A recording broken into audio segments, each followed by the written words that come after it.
is a hell of a setting in Dungeons and Dragons. It was best in AD&D. Ever since then, it's kind of... I don't know why they did what they did to Ravenloft. Well, I know what they did, but it was called the Grand Conjunction, in which they almost literally tore Ravenloft a new asshole. A new asshole appeared in it, and shit poured out of it, you know. But that it was never quite the same after that. But in AD&D, before all that, it was a great setting. It still is. But then they started changing around the Dark Lords, and I never really liked it after that. But back in its prime, it was really good.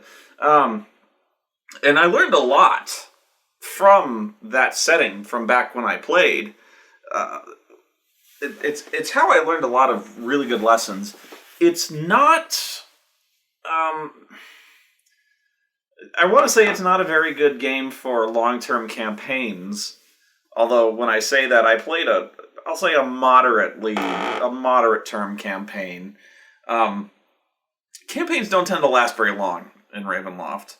It's not a meat grinder when it comes to campaigns. It tends to be violent. Not as violent as, say, Call of Cthulhu. Although, I do have a tip for... I was going to save this from the video, but it's a short tip, so... Call of Cthulhu tip. Don't kill your players. I know that sounds bizarre, because Call of Cthulhu is widely regarded as a meat grinder. Don't do it. Unless they have it coming, which oftentimes they do. The point of Call of Cthulhu is insanity. People die in Call of Cthulhu, but you want to see them go insane.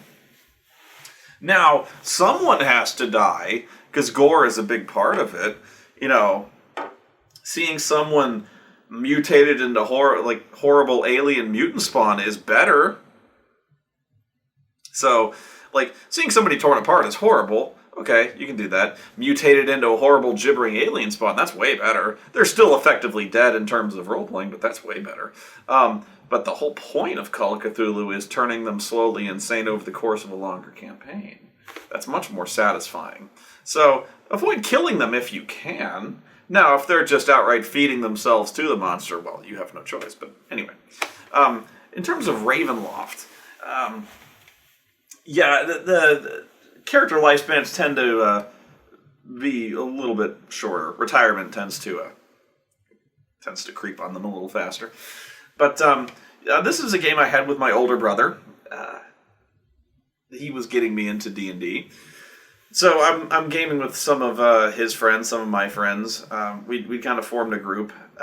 So this happened for a few months. We started at a kind of a medium level. And so I normally kind of try to fill gaps when it comes to player balance. Usually that's not a good way to play. I normally don't force players to do that, because oftentimes you have to play character classes you don't want to play. That sucks. Especially when you're forced to play like the cleric, or when you're forced to play the wizard. And you don't want to play the cleric or the wizard. I usually don't mind doing that, unless sometimes I really don't want to. But if it's a spellcaster, I'm usually really fine with it, because I like playing spellcasters. But in this case, I usually don't like playing fighters, is what I don't like to do. But in this case, I wanted to play a paladin. And I don't know what that is, but no, I may not know what that is, but Strahd does. For those of you who don't know. Well, for those of you who don't know what Ravenloft is essentially the Twilight Zone is inaccurate. It's called the Demiplane of Dread. It's almost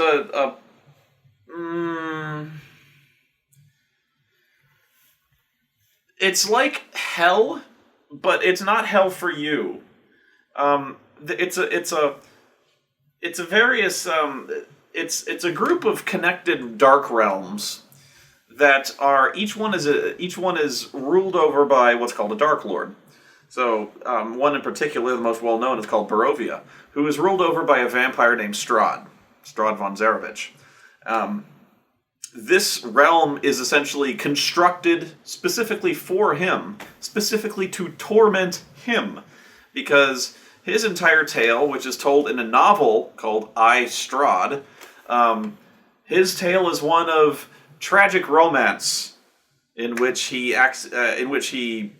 murders / drives to suicide his one true love, Tatiana, and so his entire existence is one of tragedy and self-hatred and loathing, and because of he also is a horrible warlord who has committed grave atrocities, and so when his true love sees what he has become, he also has murdered her betrothed, and so when she sees what he has become, she throws herself / is frightened away from him off the roof, off a wall.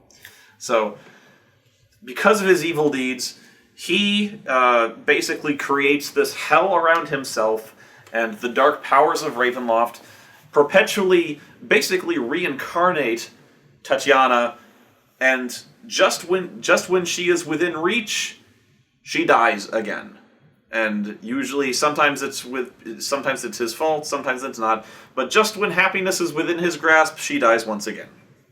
So, it's his eternal torment, and he keeps falling for it over and over and over again because he believes in his heart of hearts that one day he will manage to outsmart the dark powers of Ravenloft and, secure happiness once again.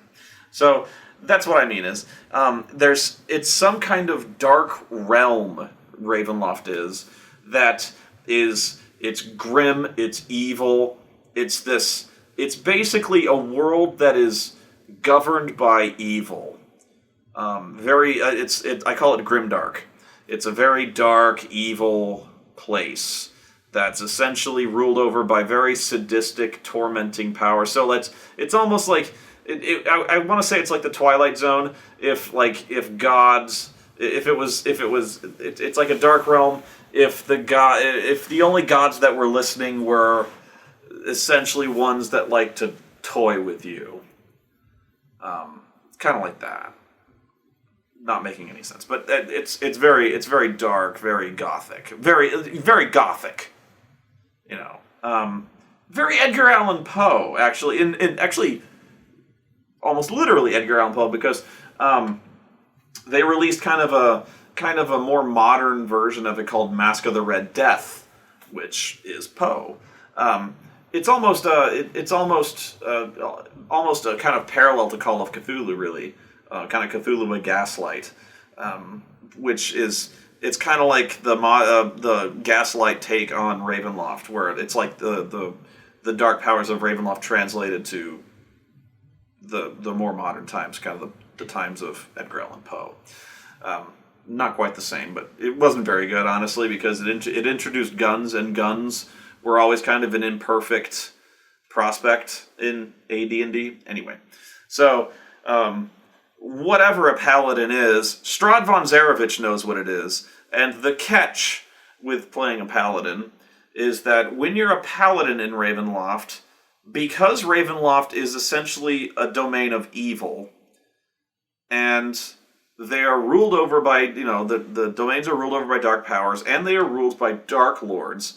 If you are a paladin who are literally, they're not literally incarnations of good, but they are essentially avatars of.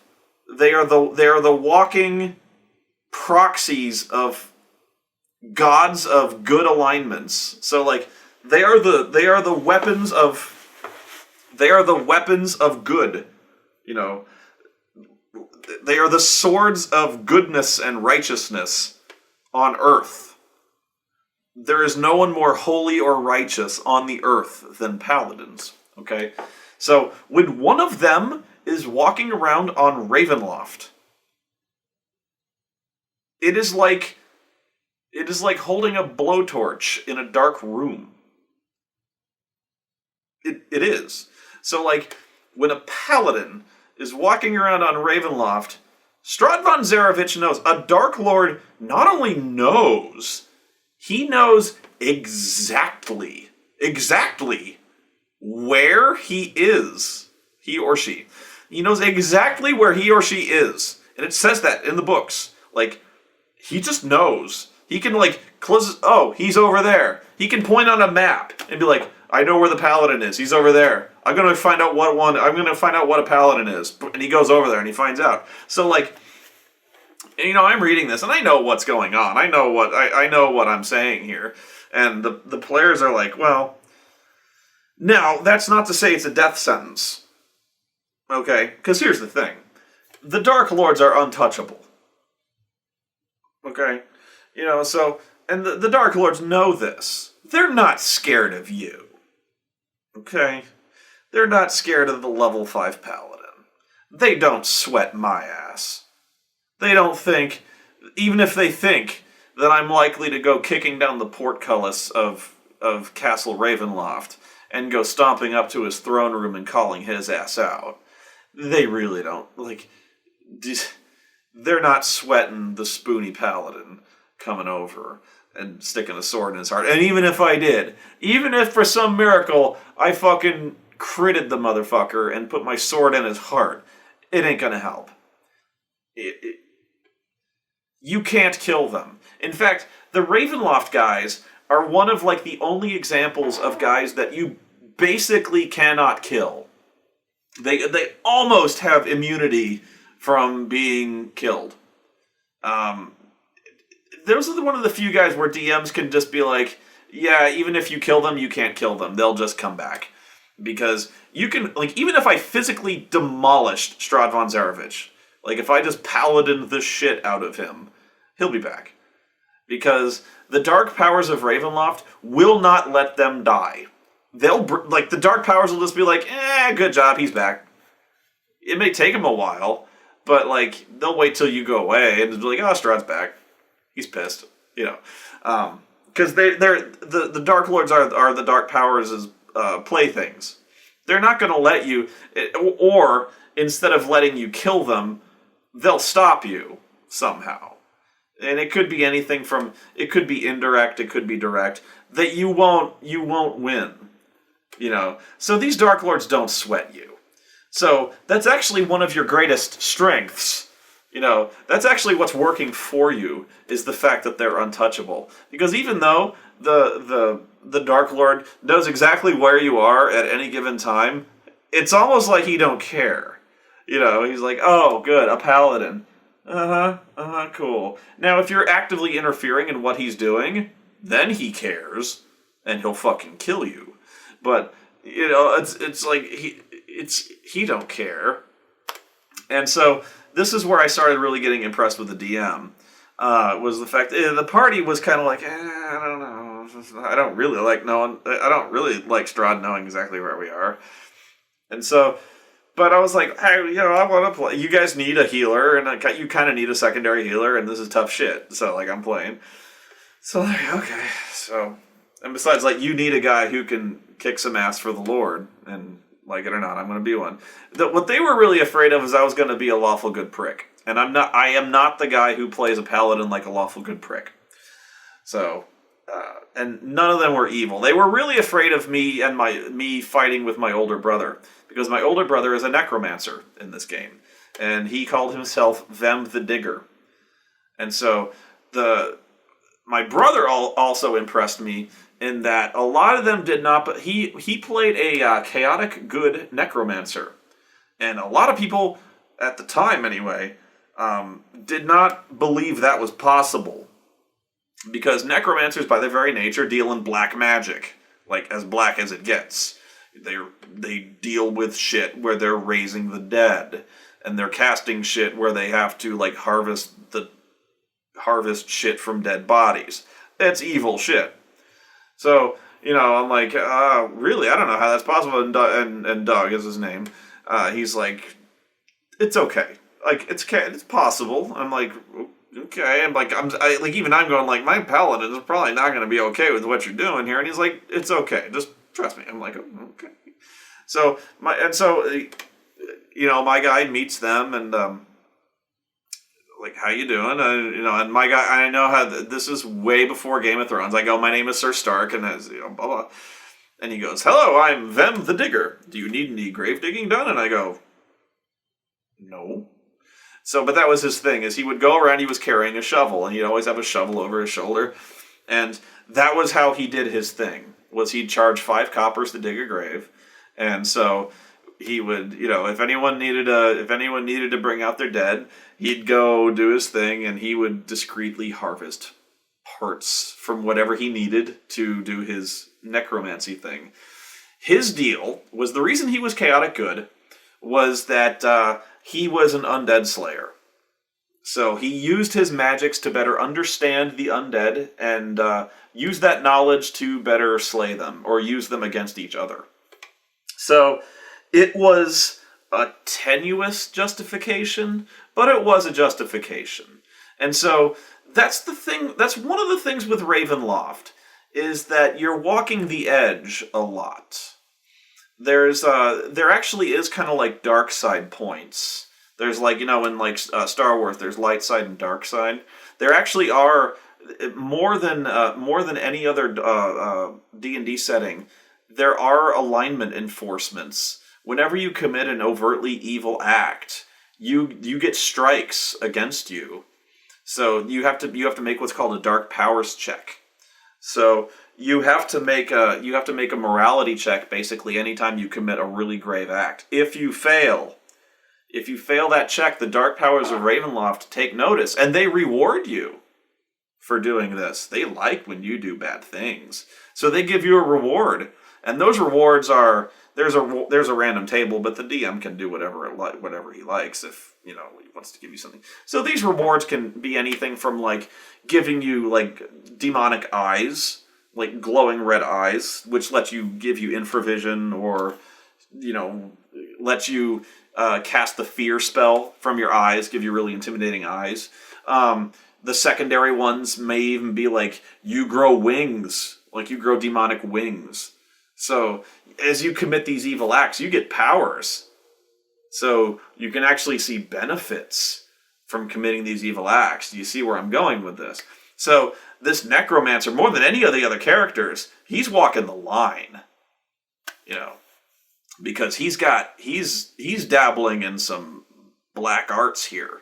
So my guy's like, he doesn't know he's a necromancer, but he knows he's up to something, because you can tell after a little while hanging out with this guy, you could tell he's a spellcaster, because as soon as we get into combat, shit's going down. So I knew what he was doing, and I had a talking with this guy. So I'm like, what are you doing? He's like, hey, and it's very clear that he has issues with the undead, especially when we ran into the werewolves. By the time we started running into werewolves, he took a very keen interest in harvesting body parts. And the vampires, he started collecting teeth, and he started collecting werewolf blood, and he started collecting ghoul hearts and things like that. And I'm starting to think this guy's useful, especially since he shows no love for these guys.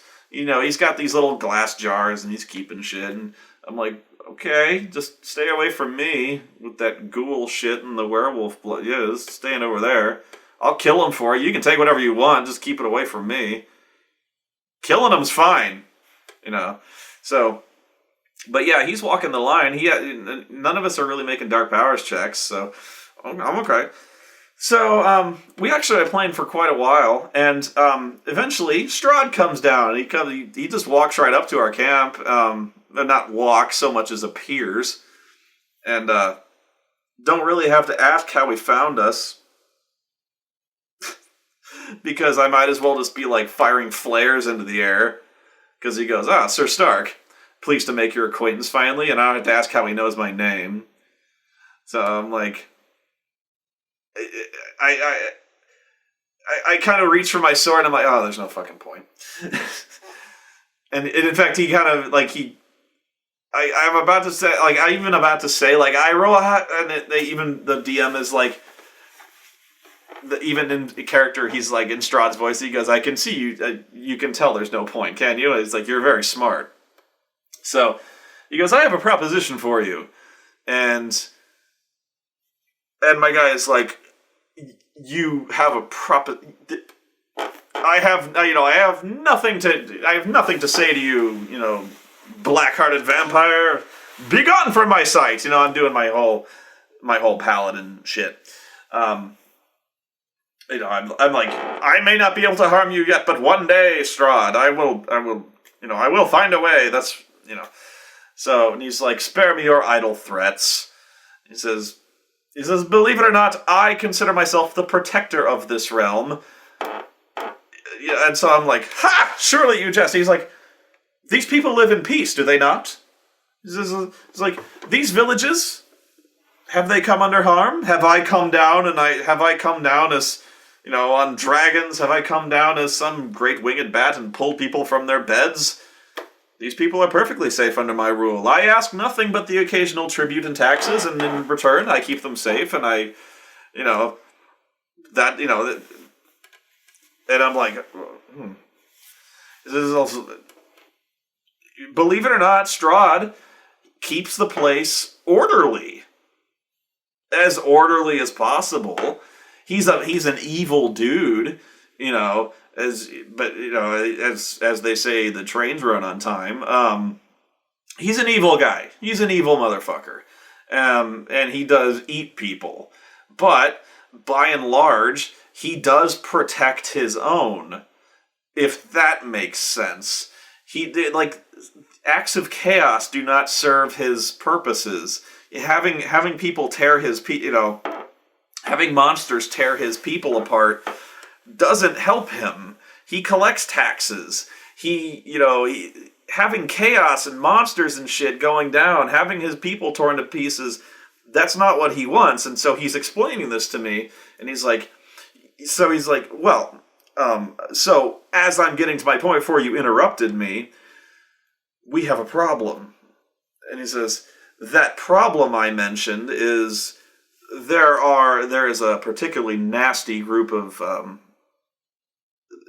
there's a particularly nasty group of brigands that's causing quite a bit of terror along the main roads. And I'm like, who are these people? And he goes, I don't know. And that's what bothers me. I know everything that's going on in my realm. And I'm like, yeah, I guess you do. And he's like, so I want you to go find out for me and stop it. And I'll reward you handsomely. And I go, you'll reward me? I'm not working for you. And he goes, fair enough. He says, I suppose then that you'll be perfectly happy to let all these innocent women and children and merchants die along the roads. Farewell. And he leaves. And I'm like, shit. So now I'm working for Strahd von Zarevich. What am I going to do? Am I going to say, because this DM is genius. This DM is brilliant. Because, what am I going to do? Because he's right. He's just told me about these guys, he's told me about whatever is going on, who's tearing, merchant caravans apart. He's tearing the Vistani apart. He's tearing, recently they attacked, a town, and, they don't know what's going on. Even Strahd doesn't know what's going on, which is impossible. So he's like, well, the innocent people are dying, and I guess you don't care. Bye! He's like, I'm offering you money, but if you don't want it, okay. I'm like, bye. So my guy's like, well, I'm not doing it for you, but... So the other guys are like, we'll do it! So, now I'm working for Strahd whether I like it or not. Because I have to. I'm like, these are innocent people. I gotta do it. So, already, now look at what I'm doing. Whether, because what do I... This guy is, this DM, I like this guy already. You can see how you can use somebody's alignment against them. Because you can make them do stuff they would normally do, because it serves everyone's interest. It serves the bad guy's interest as well. And by doing that, you can make them take dirty money. You know what I mean? Because he's like, hey, look, I'm not telling you to do something you wouldn't already do. I'm just letting you take some money for it. Now, you going to do it or not? You know what I mean? So he's like, it doesn't make any sense. Like, so everyone else in the party is like, oh, it's money, man. You know, or he'll be like, look, I'll give you some up front. Like, if you want to go shopping, if you want to go buy some weapons so you're better equipped, like if you want some like health potions, I can outfit you so you're better equipped to deal with this because I want this stopped just as much as you do. See, I'm working for the guy now. In fact, by the end of this, I might owe him. This is brilliant. So, like, I'm already impressed with this guy. Because I'm like, I'm already in it now, and I don't know how to get out. Because I can't walk. I can't walk away from this. So I'm like, fuck you. I'm like, fuck this guy. Fuck Ravenloft. This guy, I want to kill this guy. And I'm like, I love this guy. So we're going around and we're trying to figure out what's going down, and we're basically following a trail of dead bodies, and we find out it's a bunch of horsemen. There's some kind of horsemen going around who are just butchering these people, and we finally find someone who has survived the attacks, and they basically describe a band of skeletal horsemen who are riding around killing these people, and they are led by another warrior clad in black plate mail with flaming red eyes. And we figure it out basically immediately for what it is, a Death Knight. And a Death Knight is way above our weight class. We're like level 7, and a Death Knight is like just amazingly badass. Lord Soth from Dragonlance is the Death Knight. Now, granted, he's like one of the most badass things ever. He's like a major NPC, but like, a Death Knight is fucking brutal. So like, how the fuck did a Death Knight get in here? Like, how does a guy that level get in fucking Barovia? But I guess that's the trick, isn't it? Like, somehow a Death Knight fucking got in here, and that is somehow what's masking, like, somehow he's masking his presence and the presence of all these undead horsemen from Strahd von Zarovich. So now we're like, oh fuck. There's Oreo. We're like, oh fuck. Now what do we do? So now we're like, should we talk to Strahd?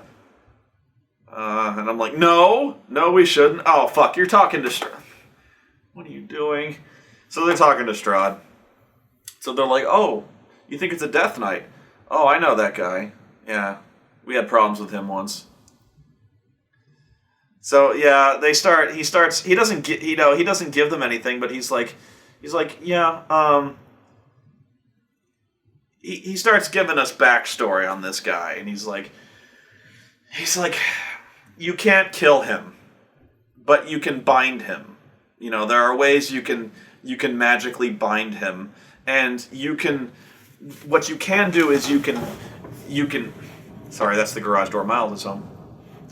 What you can do is you can essentially drive him away. If you break his command, he's only as strong as the soldiers around him. You know, alone, his strength is only as, you know, his strength diminishes as his army diminishes. So like they're like, that's his strength. So if he's alone, he's almost nothing. He's still badass, but he can't wreak nearly the kind of terror. And you know, at that point, you know, he's easy pickings, essentially. So he's like, so you know, using this scroll, you can bind him long enough to essentially break his forces. And so we're like, okay, that still sounds like it sucks, especially if it doesn't work. And he's like, it'll work. Trust me. So we're like, we don't trust you. He's like, trust me. Would I lie? And we're like, no, yes, but. So I'm like, you don't. All right, fine. So we go over there, and we finally find these guys, and they're holed up in a mountain cave, and so we catch them just as they're riding out for another raid, and right away the fight is on. So we have horses and they have horses, and my guy is really one of the only guys who's trained in horseback fighting. In fact, I have a lance because I'm trained in this shit. The other guy is not so much. So the fight is actually kind of interesting in that the The spellcaster is trying to cast spells from horseback. Again, an interesting prospect. But he's actually laying down some pretty heavy artillery. The first thing he has to do is cast the binding ritual on the Death Knight, which thank God that worked. But what we did not expect was the fact that although there weren't nearly as many undead horsemen as we thought there would be, we thought they would be like kind of skeletons. Like skeletons are like level 1 kind of creatures. We thought there would just be a shitload of them. No, there were like 12 of them. But these guys were like bad ass. These guys were essentially like really, really high level fighters that just happened to be skeletons. So like, don't let the fact that they were skeletons fool you. Like, skeletons in the monster manual do not denote what these guys are. Just like, when I say skeletal horsemen, just imagine these guys are like really, really badass horsemen. So like, all of a sudden we are in the fight of our fucking lives. So like, I'm fucking jousting and I'm doing really well. Like, I'm actually having one of the better fights of my life. Like, I'm kicking ass. So, I'm calling down divine punishment. I'm doing my paladin wrath shit. Doug, doing his Vem thing, not doing so well. Because his undead thing is... His grasp of it is imperfect. And so when he raises the dead, he can animate dead, and he can animate quite a few dead, but his undead are kind of like zombies.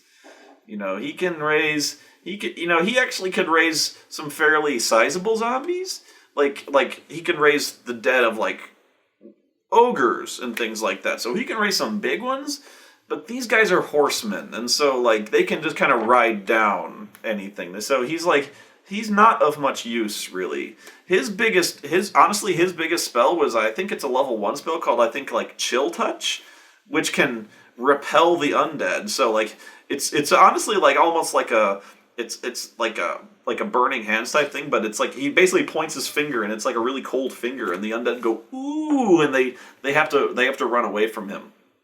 So like he's like chill touching people, the horsemen, and they're like ooh, so they go away. But yeah, eventually Doug catches like a fucking broadsword to the leg, and it crits him, and it crits him bad. So Vem the Digger gets critted like mad, and it severs his leg at the hip, and he's down. And I mean, he's down like he's down. So like he's just, and we're like, oh shit, he's fucked. And the cleric's like way over here because he's doing the same thing I am. He's just kind of like riding circles, like doing the whole, like, he bought a horseman's flail, and so he's like swinging that fucker, doing the same thing I am with my lance. He's just like, we gotta keep moving and hammer this shit. And so, you know, Vem is on the ground like, what the fuck, oh my god, you know, and essentially, you know, Doug out of character is like, I'm fucked, just go, you know, because he's like, you know, because if one of us gets off their horse to help him, we're gonna get ridden down. You know, it's already bad enough. We're in the fight of our fucking lives, and we don't have much time before the binding spell wears off. We have to crush these guys and get the fuck out of there before the Death Knight, you know, wakes up and he rides us down anyway. So we have to get the fuck out of there. So like we have like no time, and so the question is like, so now I'm thinking like, my only idea is like, I'm lawful good, so like I'm like, no man gets left behind. I have to ride back as fast as possible, so I'm like, once this guy in front of me is down, I have to go back as soon as possible. But the thing is, he is bleeding out so fast, I don't think he's gonna make it. But I'm gonna like, I have to drop the guy in front of me, so I have to ride through this guy right in front of me and go through there. So like, I'm fucking fighting this guy, I have to ride through him, so I'm like, I'm riding through him, and so I'm like, I'm getting caught up in this fight, and so like I'm stuck. The cleric, he can't do nothing. He's in the middle. He can't do it. And he's like, I'm sorry, man. I can't. Like I can't get to you. We got all our miniatures out there, and he's like, I'm sorry. You know. And normally, like this is the sort of thing. Like if he could, he would. We really could not get to him. I'm trying my best. I'm like, ah. So he's gonna go down. So like, And plus, we're getting the shit kicked out of ourselves too. So the cleric is doing everything he can to throw healing around the field. So he honestly, he has to keep his, there's priorities here, man. There's triage, but he's trying his best. We're doing it. So it's such a mess. This thing has turned into a grade A clusterfuck because it wasn't that we weren't prepared for a hard fight. We were, but man, this just turned into a fucking slaughter. Because this fight, honestly, we were doing amazingly well because this was a tough fight. This is like one of the hardest fights I've ever seen in my life. And I was, like I said, I was in beast mode for this thing. This is one of the better fights I've ever had in my life. It was this and the fucking Dormouse fight where I was just like on fire. This was a glorious fight, man. So I'm finally about to. The DM is actually kind of acting mysterious at this point, and I'm like, what the fuck is going on? Because we kind of took during this point when he went down, when Doug went down, and things were like, we're like, oh shit, his fucking leg is off. Oh my god. We kind of took a break because we had to talk about we were going to talk about what we're going to do because he's way over the fight, so we had to talk strategy. So we kind of took a break to get some Mountain Dews. Things got intense, so we kind of had to talk strategy. So we're talking strategy, and we go over there. DM's acting kind of mysterious, so we're like, okay. So finally, I drop my guy and I ride over to where Vem is, and I'm like, okay, I'm gonna drop off my horse and do my lay on hands on Vem. And he's like, well, before you drop off your horse, you don't see him. You ride over to where he was, and you don't see him. I'm like, where the fuck do you mean I don't see him? His fucking leg dropped off. Where did he go? he ain't going anywhere. He's like, well, roll your perception. And I'm like, okay. So I roll my perception, and I make it. And so he says, well, he's over there. And so he points you see his horse, and you see he's fighting on the other side. His horse is over there, and you see him fighting on the other side of his horse. I mean, what do you mean I see him fighting on the other side? You see him standing over there, and he's fighting on the other side of his horse. He's doing his chill touch shit. He got his shovel in one hand, and he's fucking, and I'm like, what the fuck is going on? And I'm like, did you? I can't. He's like, no, you can't talk to him. This is a fucking fight. You just keep fighting. So finally, we win the fight. We're all beat to shit. And we run away. And I'm like, okay, talk. What the fuck happened? Do you have like healing magic I don't know about? And he's like, okay, look. I ain't gonna lie to you. He says, you're not gonna like this. He's like, but you're not gonna like this. And I'm like, I know I'm not gonna like this. What did you do? What did you do, Ray? And he goes, you know that werewolf blood that we collected? And I'm like, oh no. He's like, I shotgunned that stuff. I drank that. I was like, oh, I was bleeding out, man. What did you want? So I drank that stuff. And then I started sewing my leg back on. And so I'm like, so he's laying on the ground. His fucking stump is like, so I was like, you took the werewolf blood you harvested like a week ago, and then you drank it, and then you sewed your leg back on, and then you stood up and started fighting again, and I'm like. He's like, yeah, I talked to the DM, and he's like, I was like, oh my god.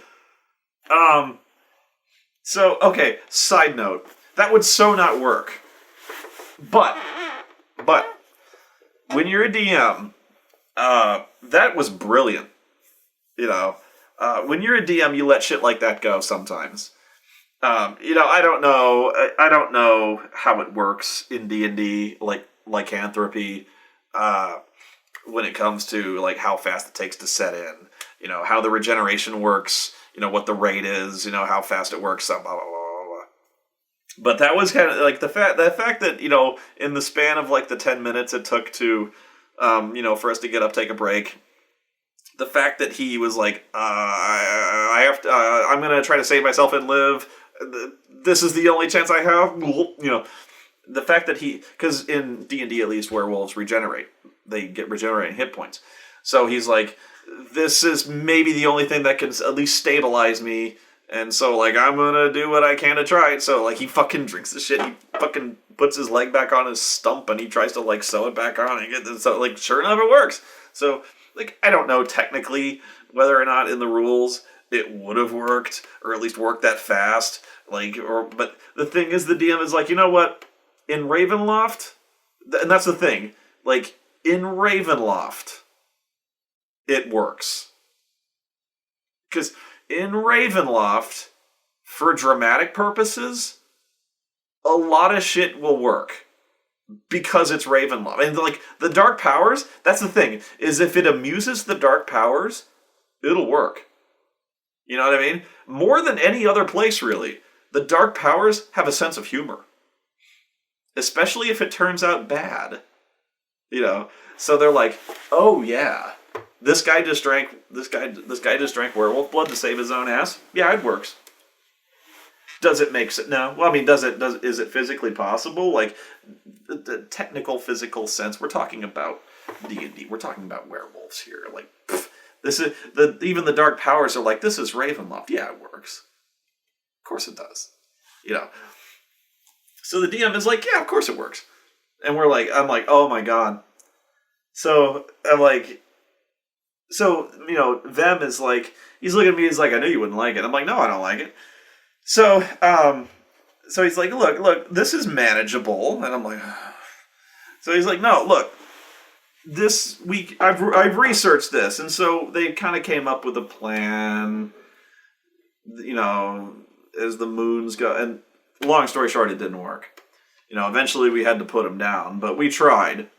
So, but this is the moral of the story, this is why I like Ravenloft. Ravenloft is such a great setting for a number of reasons, but the reason I like Ravenloft is because, especially in any kind of long-term campaign, if you try it,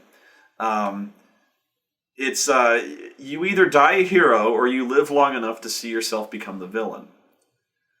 And that was the genius of that campaign.